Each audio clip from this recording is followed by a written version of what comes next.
Buonasera e ben ritrovati con l'informazione flash di New Sicilia, i principali titoli del pomeriggio. Un sub di 39 anni che stava lavorando al recupero del Bayesian, il veliero affondato al largo di Porticello la notte del 19 agosto scorso, è morto durante un'immersione. Secondo una prima ispezione sul corpo non ci sarebbero né lesioni né ustioni. L'ipotesi al momento è che sia stato colto da un malore mentre si trovava sott'acqua.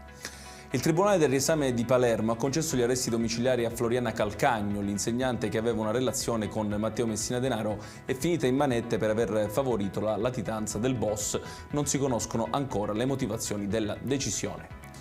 Il governo Meloni ha deliberato, su proposta del ministro Nello Musumeci, la proroga dello stato di emergenza per altri 12 mesi per la crisi idrica in Sicilia. Il provvedimento, si legge in una nota, non comporta nuovi oneri per la finanza pubblica.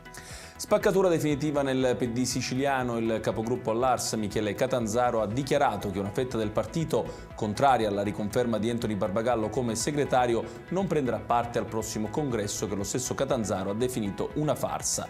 Barbagallo ha risposto dicendosi dispiaciuto ma pronto per costruire una prospettiva credibile e garantire un'alternativa ai siciliani.